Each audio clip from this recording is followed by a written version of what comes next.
আসসালামু আলাইকুম সুপ্রিয় শিক্ষার্থীবৃন্দ, আশা করি তোমরা সবাই ভালো আছো এবং নিয়মিত পড়াশোনার মধ্যে আছো। আজকে আমি ব্যষ্টিক অর্থনীতির উৎপাদন অধ্যায়ের অষ্টম লেকচার নিয়ে তোমাদের সামনে উপস্থিত হয়েছি।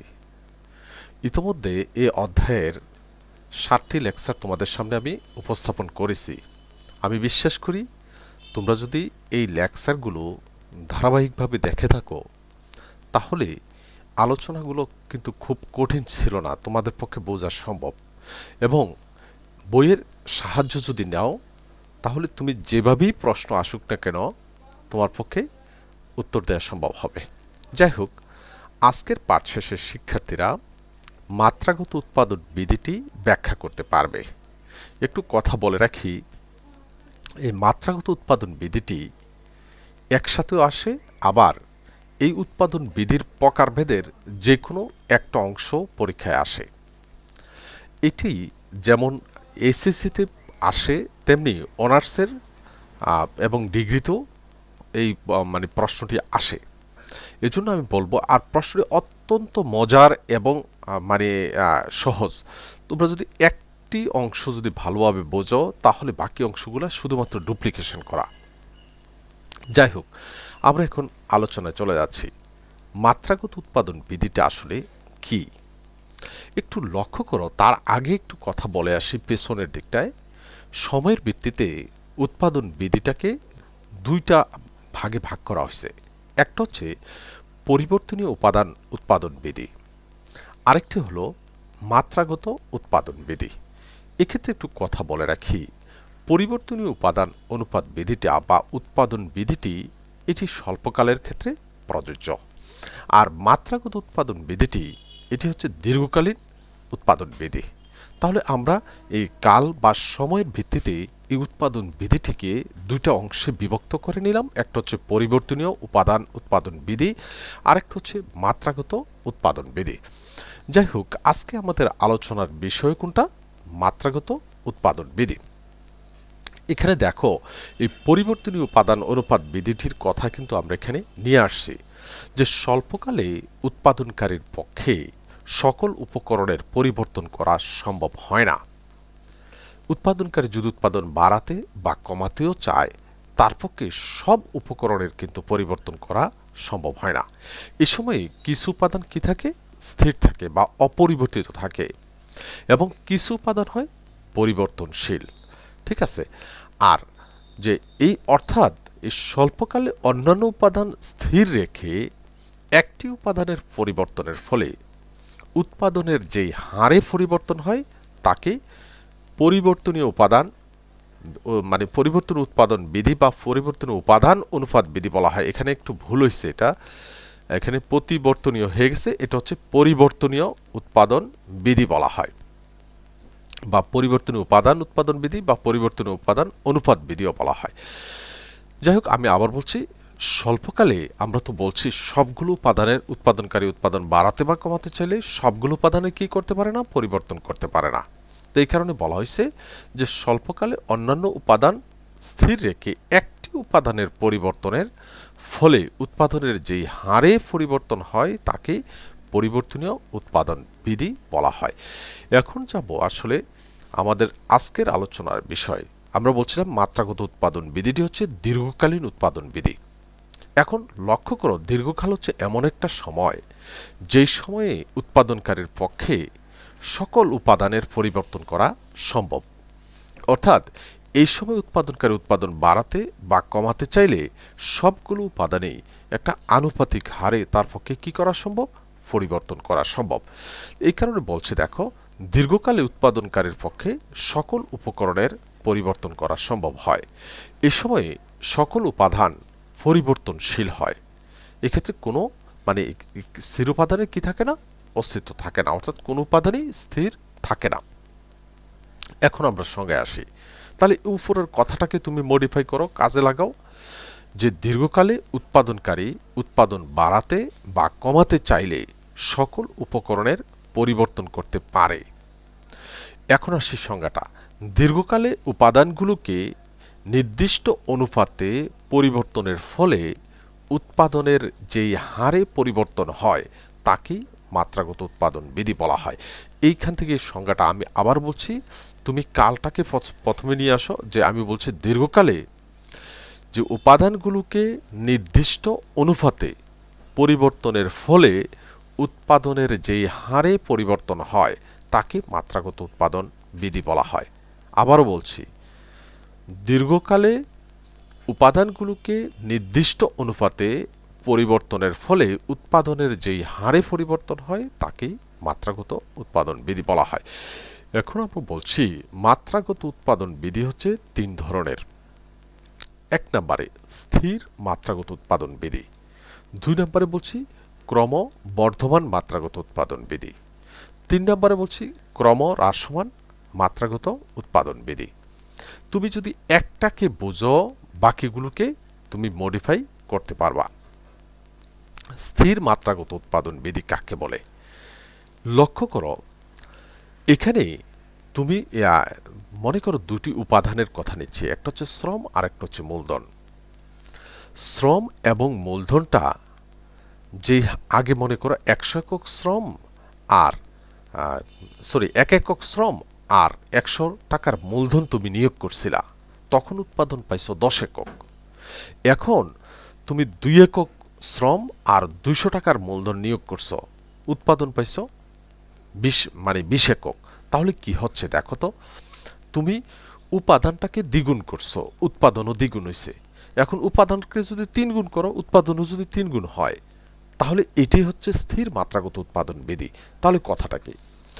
উপাদানগুলোকে একটি নির্দিষ্ট অনুপাতে বৃদ্ধি করার ফলে উৎপাদন যদি একই হারে বৃদ্ধি পায়, শেষ আমার কথা, উপাদানগুলোকে একটি নির্দিষ্ট অনুপাতে বৃদ্ধি করার ফলে উৎপাদন যদি একই হারে বৃদ্ধি পায় তাকে স্থির মাত্রাগত উৎপাদন বিধি বলা হয়। আবার বলছি কথাটা, তারপর আমরা উদাহরণটা আনতেছি, তারপর তোমরা তখন বুঝতে পারবা। এখন দেখো চিত্রের মাধ্যমে আমরা এটাকে ব্যাখ্যা দিচ্ছি। চিত্রে ওএক্স অক্ষে শ্রম ও ওয়াই অক্ষে হলো মূলধন নির্দেশিত। এখানে লক্ষ্য করো, ও E F O E P এটা হচ্ছে একটা কি রেখা? স্কেল লাইন বা মাত্রাগত রেখা। এখানে লক্ষ্য করো, এই রেখার মধ্যে আমি কিছু সমুৎপাদন রেখা দিচ্ছি। প্রথমটার নাম দিলাম IQ1, তারপরটা IQ2, তারপর হচ্ছে IQ3। এক্ষেত্রে আমি যে কাজটা করার চেষ্টা করছি, একটু হয়তো তোমাদের কাছে চোখে বাঁচতে পারে, অর্থাৎ এই গ্যাপগুলো সমান রাখার চেষ্টা করছি। ঠিক আছে, এই গ্যাপগুলা এখান থেকে এই দূরত্বটা যতটুকু, এই দূরত্বটা ততটুকু, এই দূরত্বটা ততটুকু। আর এখন লক্ষ্য করো, IQ1 সমুৎপাদন রেখায় আমি ধরছি কত একক উৎপাদন নির্দেশ করে? 10 একক। আর এই অবস্থায় লক্ষ্য করো, IQ2 সমুৎপাদন রেখায় উৎপাদনের পরিমাণ ধরলাম 20 একক। IQ3 সমুৎপাদন রেখায় ধরছি 30 একক উৎপাদন নির্দেশ করে। তার মানে আমি বলছি এই গ্যাপগুলো সমান, আর উৎপাদনের পরিমাণও দেখো সমান হারে পরিবর্তন করছি। এই গ্যাপগুলো দ্বারা কি বোঝাচ্ছে? এখান থেকে তুমি যদি এখানে দুই দিকে দুইটা রেখা টানো, ভূমি অক্ষে একটা, লম্ব অক্ষে একটা, তাহলে কি হবে? ভূমি অক্ষে যেটা প্রকাশ পাবে শ্রমের পরিমাণ, লম্ব অক্ষে যেটা প্রকাশ পাবে সেটা হচ্ছে মূলধনের পরিমাণ। তার মানে এই দূরত্বটা যদি সমান হয়, তাহলে প্রত্যেকটা ক্ষেত্রেই যে শ্রমের পরিমাণ একই হারে বাড়বে আর মূলধনের পরিমাণও একই হারে বাড়বে, সমান হারে বাড়বে। আর এক্ষেত্রে দেখলাম উৎপাদনের পরিমাণও কি হারে বাড়ে? সমান হারে বাড়ে। তাহলে তো আমাদের কথা আমরা পেয়ে গেছি। তাহলে এটাই তো মূলত স্থির মাত্রাগত উৎপাদন বিধি কি করে নির্দেশ করে। তারপর আমরা আরো একটু আগাই দেখো, 1 একক শ্রম এবং 100 টাকা মূলধন নিয়োগ করে। দেখো IQ1 সমুৎপাদন রেখার ই বিন্দুতে কত একক উৎপাদন করতে পারে? 10 একক উৎপাদন করতে পারে। এখন বলছি দেখো, 2 একক শ্রম এবং 200 টাকা মূলধন নিয়োগ করে IQ2 সমুৎপাদন রেখার এফ বিন্দুতে দেখো যে 20 একক উৎপাদন করতে পারে। সেমভাবে আমি দেখলাম 3 একক শ্রম এবং 300 টাকা মূলধন নিয়োগ করে যে IQ3 সমুৎপাদন রেখার সাহায্যে কত একক উৎপাদন করতে পারে? জি বিন্দুতে দেখো 30 একক উৎপাদন করতে পারে। শিক্ষার্থীবৃন্দ লক্ষ্য করো, এক্ষেত্রে শ্রমের পরিমাণটা বাড়ছে কি করে? 1 একক করে, 1 একক করে। ঠিক ঠিক আছে, এক এক করে বাড়ছে, তার মানে সমান হারে বাড়ছে। মূলধনের নিয়োগটাও দেখো 100 করে বাড়ছে, তার মানে সমান হারে বাড়ছে। উৎপাদনের পরিমাণ 10 থেকে 20, 20 থেকে 30, এখানেও সমান হারে বাড়ছে। তার মানে যে এখানে লক্ষ্য করো, উপাদানটাকে যে হারে বাড়ানো হচ্ছে উৎপাদনও একই হারে বৃদ্ধি পাওয়ায় এটি স্থির মাত্রাগত উৎপাদন বিধি নির্দেশ করে। আমি এখানে অবশ্য নিয়ে আসছি, দেখো চিত্রে ই বিন্দুতে উপাদান অনুপাত, দেখো উপাদান অনুপাত কত, 1:100, ঠিক আছে। আর এখানে উৎপাদন কত, IQ1 সমুৎপাদন রেখা উৎপাদনের পরিমাণ হচ্ছে 10 একক। এবার যাচ্ছে আমি দ্বিতীয়টা, দেখো এফ বিন্দুতে উপাদান উৎপাদন অনুপাত কত, উপাদান অনুপাত কত, 2:200। অর্থাৎ আমি যদি এখানে 2 দিয়ে উভয় পক্ষে কাটাকাটি করি, দেখো তাহলে এখানে 2 দিয়ে কাটাকাটি করলে 1 আর এখানে থাকে 100, তার মানে আগেরটা সমান হয়ে গেছে। আর এখানে উৎপাদনের পরিমাণ কত, দেখো 20 একক। 2 দিয়ে কাটাকাটি করার অর্থ হচ্ছে, অর্থাৎ আগেরটাকে আমি 2 দিয়ে গুণন করলে এখন নতুনটা পাচ্ছি, আর আগের উৎপাদন পরিমাণটাকে আমি 2 দিয়ে গুণন করলে এটাকে পাচ্ছি। তার মানে এখন উপাদানের নিয়োগটা দ্বিগুণ করাতে উৎপাদনের পরিমাণও কি হয়েছে, দ্বিগুণ হয়েছে। সেমভাবে দেখো জি বিন্দুতে উপাদান অনুপাত কত, 3:300। তার মানে আগেরটার সাথে যদি কল্পনা করো, তাহলে 1:100-কে 3 দিয়ে গুণ করলে আমি বর্তমান মানে উপাদানের নিয়োগটা পাচ্ছি। এখানে দেখো উৎপাদনের পরিমাণ IQ3 সমুৎপাদন রেখায় কত একক, 30 একক। তার মানে আগের উৎপাদনটাকে আমি 3 দিয়ে গুণ করলে এটা পাচ্ছি। তার মানে আমি দেখলাম উপাদানটাকে আমি যে হারে বাড়াচ্ছি উৎপাদনটাও সে হারে বৃদ্ধি পাওয়ায় এটি কি নির্দেশ করে, স্থির মাত্রাগত উৎপাদন বিধি নির্দেশ করে। শিক্ষার্থীবৃন্দ, শুধুমাত্র এই অংশটা তোমার জন্য 4 নাম্বারের প্রশ্ন হতে পারে, যে স্থির মাত্রাগত উৎপাদন বিধির ধারণটি ব্যাখ্যা করো। ঠিক আছে, অত্যন্ত মজার এবং সহজ প্রশ্ন। এবার আমি দ্বিতীয়টা যাচ্ছি, দেখো ক্রমবর্ধমান মাত্রাগত উৎপাদন বিধি। তুমি লক্ষ্য করো আগের সব কথা ঠিক আছে, উপাদানগুলোকে একটি নির্দিষ্ট অনুপাতে বৃদ্ধি করার ফলে উৎপাদন যদি তার চেয়ে অধিক হারে বৃদ্ধি পায়, এতক্ষণ বলছিলাম সমান হারে বৃদ্ধি পায়, এখন বলছে তার চেয়ে অধিক হারে বৃদ্ধি পায়, সেটাকে বলা হয় ক্রমবর্ধমান মাত্রাগত উৎপাদন বিধি।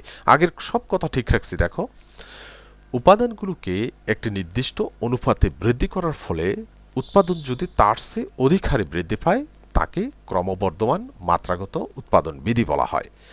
লক্ষ্য করো এই চিত্রটা বিভিন্ন বইতে বিভিন্নভাবে দেয়া আছে, আমার কাছে মনে হয়েছে এই ব্যাখ্যাটাই সহজ, এই জন্য তোমাদের সামনে এই চিত্রের মাধ্যমে ব্যাখ্যাটা দিলাম। দেখো ওএক্স অক্ষে শ্রম ও ওয়াই অক্ষে হচ্ছে মূলধন নির্দেশিত, ইএফ হচ্ছে আমি বলছিলাম স্কেল লাইন বা মাত্রাগত রেখা, IQ1 সমুৎপাদন রেখা নিলাম, এখানে ধরে নিচ্ছি উৎপাদন কত একক, 10 একক। IQ2 সমুৎপাদন রেখায় উৎপাদন ধরছি কত, 25 একক। IQ2 সমুৎপাদন রেখায় উৎপাদন হয়েছে কত একক, 45 একক। লক্ষ্য করো এখানে গ্যাপগুলো কিন্তু সমান রাখছি, তার মানে উপাদানের নিয়োগগুলো কি সমান, কিন্তু উৎপাদনের পরিমাণ কি সমান হারে বাড়ছে না, উৎপাদনের পরিমাণ দেখো এখানে ডাবলের চেয়ে বেশি। ঠিক আছে, অর্থাৎ এখানে দুইটার পার্থক্য কত, 15, এখানে ছিল 10, এখানে হয়ে গেছে 15, আর এখানে হচ্ছে 20। তার মানে উৎপাদনের পরিমাণ আস্তে আস্তে কি হচ্ছে, উপাদান একই হারে বাড়ানো হচ্ছে কিন্তু উৎপাদনের পরিমাণ তার চেয়ে অধিক হারে বৃদ্ধি পাচ্ছে। এই কারণে এটা মানে ক্রমবর্ধমান মাত্রাগত উৎপাদন বিধি নির্দেশ করে। তারপর আমরা ব্যাখ্যায় যাচ্ছি, দেখো এক একক শ্রম এবং 100 টাকার মূলধন নিয়োগ করে আমরা IQ1 সমুৎপাদন রেখার ই বিন্দুতে উৎপাদন পাচ্ছি কত একক, 10 একক। ঠিক আছে, সেমভাবে দেখো 2 একক শ্রম এবং 200 টাকার মূলধন নিয়োগ করে IQ2 সমুৎপাদন রেখার এফ বিন্দুতে উৎপাদন পাচ্ছি কত, 25 একক। তার মানে উপাদানটাকে কিন্তু আমি ডাবল করছি, দেখো একের ডাবল 2, 100 ডাবল 200, কিন্তু উৎপাদন কি ডাবল হয়েছে না ডাবলের চেয়ে বেশি, ডাবলের চেয়ে বেশি, অর্থাৎ উপাদানটাকে যে হারে বাড়াচ্ছে উৎপাদন তার চেয়ে বেশি হারে বৃদ্ধি পেয়েছে। তারপরে দেখো একই জিনিস আবার দেখাচ্ছি, 3 একক শ্রম এবং 300 টাকার মূলধন আমি নিয়োগ করলাম IQ3 সমুৎপাদন রেখার, দেখো জি বিন্দুতে উৎপাদন পাচ্ছি কত একক, 45 একক। তাহলে শিক্ষার্থীবৃন্দ, এক্ষেত্রে আমরা বলছি উপাদানটাকে আমি যে হারে বাড়াচ্ছি উৎপাদন কিন্তু তার চেয়ে অধিক হারে বৃদ্ধি পাইছে। এই কারণে এটা কি নির্দেশ করে, ক্রমবর্ধমান মাত্রাগত উৎপাদন বিধি নির্দেশ করে। ঠিক আছে, একটাও আমি এখানে নিয়ে আসছি, দেখো চিত্রে এখানে তো বলে ফেললাম ই বিন্দুতে উপাদান অনুপাত কত? 1:100। উৎপাদনের পরিমাণ কত? আইকিউ1 সমুৎপাদন রেখায় 100 একক। এবার যাচ্ছি দেখো এফ বিন্দুতে উপাদান অনুপাত কত? 2:200।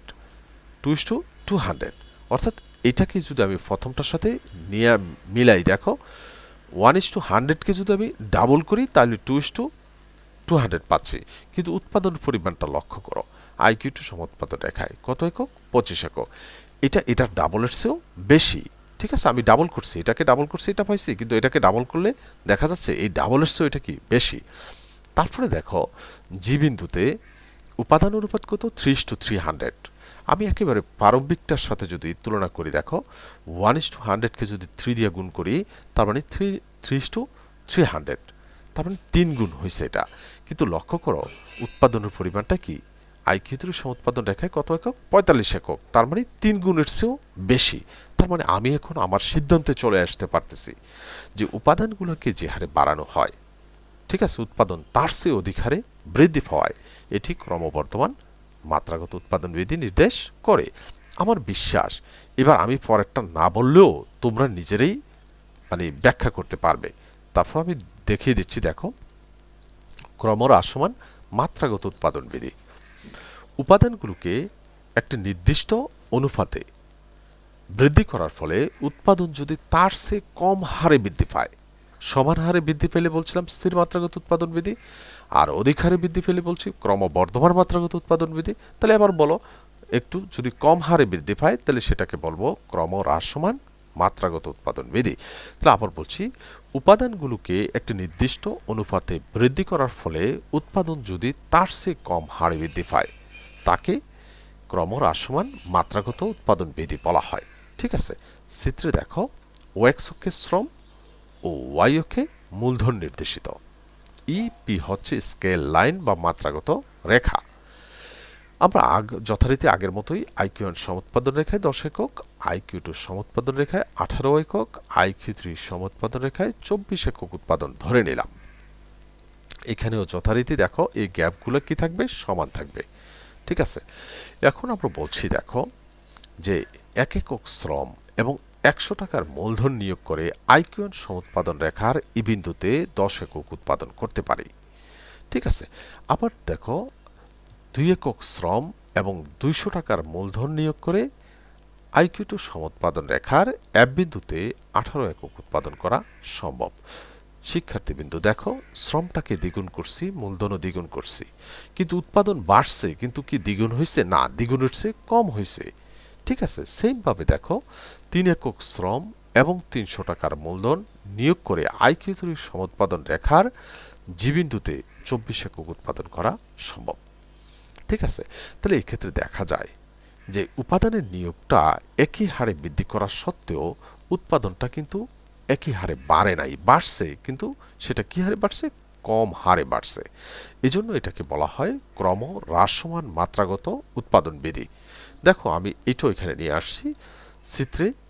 দেখো ই বিন্দুতে উপাদান অনুপাত হচ্ছে 1:100 আর উৎপাদন আইকিউ1 সমুৎপাদন রেখায় কত একক? 10 একক। সেমভাবে দেখো এফ বিন্দুতে উপাদান অনুপাত হচ্ছে 2:200 অর্থাৎ 1:100। যদি এটাকে আমরা আগেরটা নিয়ে আসি, এটাকে দ্বিগুণ করলে আমরা এই উপাদানের নিয়োগটা পাচ্ছি। কিন্তু উৎপাদনের পরিমাণ দেখো আইকিউ2 সমুৎপাদন রেখায় উৎপাদনের পরিমাণ কত? 18 একক।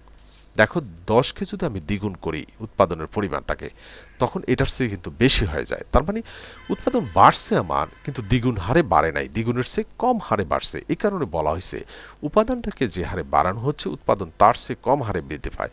সেমভাবে দেখো জি বিন্দুতে আমি 3টা দিয়ে দেখাইছি, তুমি ইচ্ছা করলে 2টা দিয়েও দেখাতে পারবা।